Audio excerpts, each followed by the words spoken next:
औज़ुबिल्लाहिमिनश्शैतानिर्रजीम बिस्मिल्लाहिर्रहमानिर्रहीम। मैं हूं आपका होस्ट इमरान अली शाह और आप देख रहे हैं फ़ख्र पाकिस्तान न्यूज़ टीवी। इस वक्त आज हमारे साथ सियासी टकरा में मौजूद हैं हज़ब साबित अनीस मंसूरी साहब। अनीस मंसूरी साहब को हम खुशामदीद कहते हैं। बहुत शुक्रिया। एक देखें कि आफाक अहमद साहब एक वक्त था जलसे होते थे और उनके जलसे जब होते थे तो बहुत ज़्यादा आवाम जो है वो भागती थी, क्योंकि पकड़ धकड़ होती थी, उठा के ले जाते थे और बड़ा ज़ोर जबर का दौर होता था वो। और एक इल्ज़ाम था आफाक अहमद साहब के ऊपर कि वो उनके जलसों में जो है वो उठा के लाया जाता है लोगों को। लेकिन आज जो जलसे हो रहे हैं वो उठा के नहीं लाया जाता। ना उनके पास सरकारी इदारों की क़ुव्वत है, ना उनके हामी नहीं है अभी सरकारी इदारों में इस तरह से, ना उनके पास सरकारी असर व रसूख है, ना रहा है। उसके बावजूद अभी जो जलसे उनके हो रहे हैं, भरपूर जलसे हो रहे हैं, तो क्या नज़र आ रहा है कि कुछ तासुर ख़त्म हो रहा है, कम हो रहा है? देखिए, तासुर ख़त्म की वजह क्या है? देखिए, उसकी वजह है इस वक्त बहरहाल आफाक अहमद साहब जो अपनी बात कर रहे हैं ना, इस वक्त जो महाजिरों के असल मसाइल है उस पर बात करने वाला कोई नहीं है। और आफाक अहमद साहब इस वक्त वो वाहिद चेहरा बज़ाहिर ग्राउंड पे नज़र आता है कि जो कोई बात कर रहा है। अब जिस तरह हम दो मिसालें ले लेते हैं। आप पहली बार ले लेते हैं हम MQM पाकिस्तान की या मुत्तहिदा कौमी मूवमेंट की। अब मुत्तहिदा कौमी मूवमेंट कब पलटी मार जाएँ वो एक भरोसा नहीं होता लोगों को। और दूसरा, मुत्तहिदा कौमी मूवमेंट के मुतालिक एक बड़ा इल्ज़ाम यह है कि वो किसी और के फ़ोन कॉल्स पर चलती है। PSP का मसला है कि वो कब महाजिर हो जाती है, कब महाजिर नहीं होती, उसका खुद नहीं पता।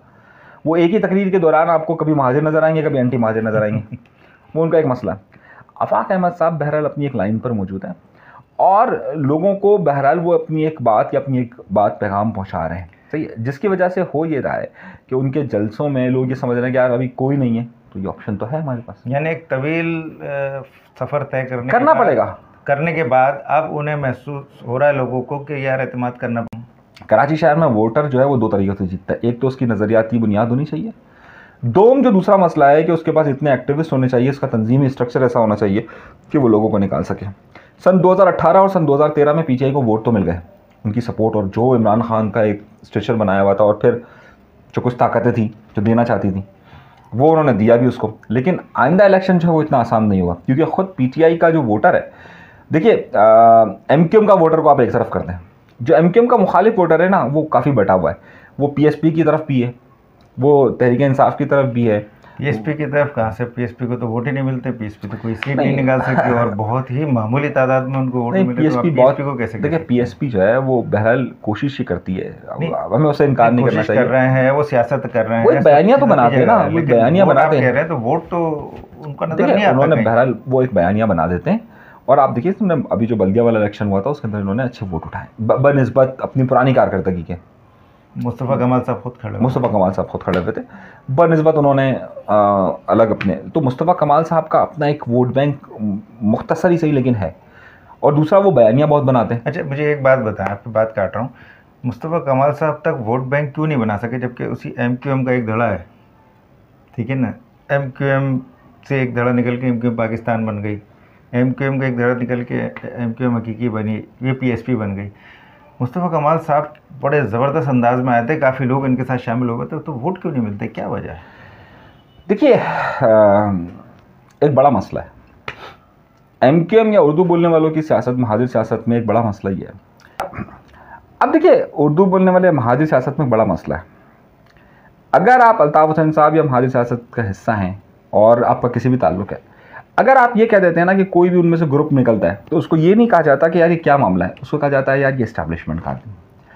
और उर्दू बोलने वाला वोटर या महाजिर वोटर जो है वो आम तौर पर इस्टेब्लिशमेंट को वोट नहीं देता है। ये एक मेंटेलिटी है, मतलब ये सोच है, ये आप उससे हटा नहीं सकते। वो अगर आप ये कहें कि जनाब ये इसको वोट देगा, उनका जहन पर क्या आता है, आप उससे हटे MQM से, अपने अल्ताफ़ हुसैन साहब या MQM के खिलाफ कुछ बोलने की कोशिश की तो लोग पता क्या, लोगों का एक जहन है इस्टेब्लिशमेंट का आदमी होगा, ये आप बोले या ना बोले, ये लोग वो MQM को वोट देना चाहे नहीं देना चाहे, लेकिन वहाँ नहीं देगा। वो क्या बोलेगा, यार ये इस्टेब्लिशमेंट का आदमी है। अच्छा, ये सोच है, आप कुछ भी कर लेना, वो क्या अब यार इसको इस्टेब्लिशमेंट लाई होगी।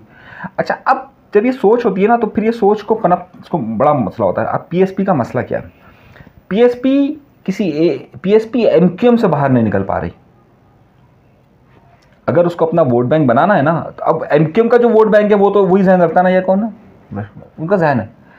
अब आप अगर PSP की सारी तकरीर को उठा के देख लीजिए, वो अगर कश्मीर पर बात कर रहे होंगे तो वो शुरू हो जाएंगे MQM पर, वो अगर बात कर रहे होंगे इमरान खान पर तो शुरू हो जाएंगे एमक्यूएम पर। असल मसला यह है कि पीएसपी को जब वो ये बात करती है कि वो मुल्कगीर एक जमात बनाना चाहती है और तमाम कौमियतों को मिलाना चाहती है, तो उसको एमक्यूएम की सियासत से बाहर निकलना पड़ेगा।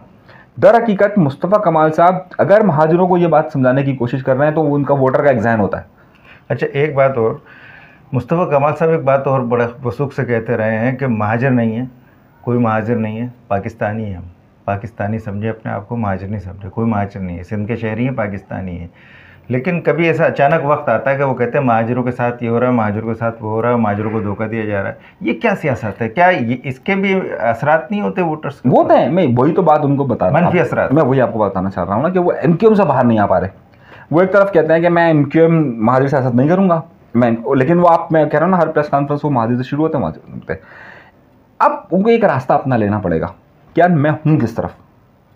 या तो मैं कहूँ कि मैं महाजिर सियासत करूँगा, या मैं कह दूँ कि भाई मैं महाजिर सियासत नहीं करूँगा, हम सब एक हैं और हम एक ग्राउंड पर पकड़ेंगे। ये मुमकिन नहीं है, ये नामुमकिन बात है। अब मुस्तफ़ा कमाल साहब को एक अपने दायरे से बाहर निकलना पड़ेगा।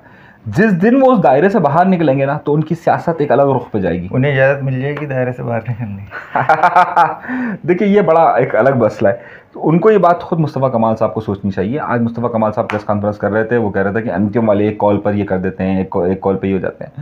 तो मुस्तफ़ा कमाल साहब को भी इस बात को सोचना चाहिए कि उनको भी उस कॉल से बाहर निकलना चाहिए, जो कॉल या जो कॉज उनके पास है। जब तक वो उससे बाहर नहीं निकलेंगे ना, वो एमक्यूएम का लगेज इतना ज़्यादा उठाकर फिर रहे हैं कि मिसाल के तौर पर आप देखिए ना, अगर वो ये कहते हैं कि एमक्यूएम जो सारी बनाई वो मैंने बनाई, ये एमक्यूएम वालों का काम नहीं था, तो इसका मतलब आप हैं ये कहते हैं कि सन 2013 तक जो कुछ भी एमक्यूएम ने किया वो आपने किया। बिल्कुल। तो जो अच्छे काम थे, तरक्याती काम किसने किए? मैंने किए। जो कत्ल हुआ वो मैंने नहीं किया, वो उसने किया, मिसाल के तौर पर, सही ना। लेकिन पब्लिक तो सोच रही है ना, यही बात भी तो तुम जितने कत्ल हुए, जितने जलाओ गिरा हुआ, उसमें भी तुम शामिल रहे हो। वो फिर परसेप्शन बनता है ना, तो ये भी तो सोचना चाहिए उन्हें। वो मुस्तफ़ा कमाल साहब को मैं हमेशा ये बात कहता हूँ अपने व्लॉग्स के अंदर भी, और मैंने उनसे भी कहा कि उनको एमक्यूएम से बाहर निकलना पड़ेगा। जब तक वो उस एमक्यूएम के हिसार के अंदर है ना, जब तक उनके ऊपर एमक्यूएम हावी है, तब तक मुस्तफ़ा कमाल की सियासत आगे नहीं बढ़ेगी। एमक्यूएम फोबिया से बाहर निकलें, वो एमक्यूएम फोबिया अपनी सियासत करें, वो अपनी सियासत से करें, और जब वो अपनी सियासत करेंगे तब वो जाकर बनेंगे और कि हाँ भाई अब मुस्तफ़ा कमाल है। जब तक वो एमक्यूएम फोबिया में फंसे रहेंगे तो वो अपनी बातों में उनको घुमाया जाता रहेगा कि मिसाल जिस तरह अभी आपने मिसाल दी, क्या 2013 तक के तरक्याती काम मैंने किए, उसके मुखालिफ नहीं किए तो किसने किए? वो किए, सही ना। अच्छा, ये अब तक कहा जाता ही रहा कि महाजिर सियासत का ख़ात्मा कर दिया गया और किसी को महाजिर सियासत करने नहीं दी जाएगी, या दूसरे लफ्ज़ों में लिसानी सियासत नहीं करने दी जाएगी। मगर एक शख्स अब तक अटका हुआ है जो सबसे पहले जिस पर इल्ज़ाम है कि इस्टेब्लिशमेंट के कहने पे वो अलहदा हुए एमक्यूएम से, यानी आफाक अहमद साहब। आज आफाक अहमद साहब कहते हैं मैं महाजिर लफ्ज़ से नहीं हटूँगा। तो अब क्या कोई इस्टेब्लिशमेंट से उनकी अनबन है, कोई मामला है, क्या है? देखिए, अव्वल बात, पहला सवाल का जूस कि क्या महाजिर सियासत ख़त्म हो सकती है? आपका सवाल कि महाजिर सियासत कोई नहीं करेगा। देखिए इमरान, जिस चीज़ का इशारा कुरान और हदीस हो वो हतमी होता है हमारे लिए, हम मुसलमान हैं। कई मिसालें मैं दे सकता हूँ, लेकिन पहली मिसाल, अब तुम में ना कोई अरब है ना कोई अजम है, खुतबतुल विदा बेशक सही है। क्यों कहा? क्योंकि ये मामला है। फिर कुरान की आयत आप उठाइए, हमने तुम्हें अलग अलग कबाइल के अंदर पैदा किया ताकि तुम्हारी पहचान हो सके। अब ये है, पहचान है, इसको आप कोई भी ख़त्म नहीं कर सकता। दुनिया की तारीख़ के अंदर इब्तदा से आप उठाइए और आज आखिर तक आ जाइए, इस्लाम की इब्तदा से नहीं, इंसान की तारीख़ से उठाइए, दुनिया की तारीख़ से आप उठाइए और आज तक आप आइए। मैं आपको हज़रत मूसा से लेकर, फ़िरौन से लेकर, हज़रत इब्राहीम से लेकर तमाम लोगों के किस वाक़यात, दूसरी तरफ आपको हिंदू मज़हब के अंदर ब्रह्मन, शूदर, इन सब की आप तारीख़ उठा के देख लीजिए, चीनी आप तारीख़ उठा के देख लीजिए, आपको एक बात नज़र आएगी कि कबाइल और ज़बान की सियासत को कोई ख़त्म नहीं कर सकता। दो ही चीज़ होती है ना, मज़हब की सियासत होती है या फिर कबीले की सियासत होती है।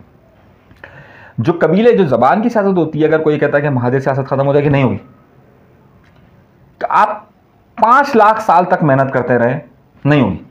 तो फिर क्या वजह है, क्यों खत्म करने की कोशिश की मैं जाती अपना है, उसका जुमला क्या हल हो मैं जुमला सकता बताऊँ ना, आप सिंधी कौम परस्ती के जरिए खत्म करना चाहते, नहीं होगी। है? बिल्कुल आप लाख कोशिश करें लेकिन हर बार नारा लगेगा जाग पंजाबी जाग। बिल्कुल।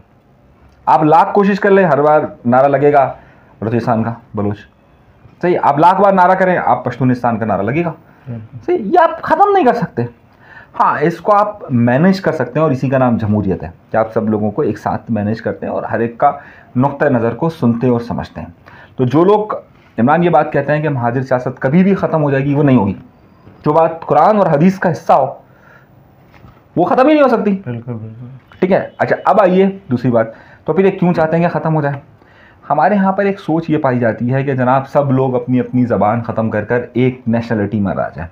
अच्छा, क्योंकि जो लोग तारीख़ से और इंसानी फ़लसफ़े से वाबस्ता नहीं रहे वो ये बात करते हैं हम सब एक साथ रह सकते हैं, जमहूरियत हम सब का सहारा है कि इस शहर के अंदर अगर मेरी अक्सरियत है तो मुझे दिया जाए, उधर है और इन सब से मिलकर एक हुकूमत वफाक के अंदर बनाई जाए, ये जमहूरियत है। बिल्कुल। और जमहूरियत के अलावा कोई रास्ता नहीं है। बिल्कुल।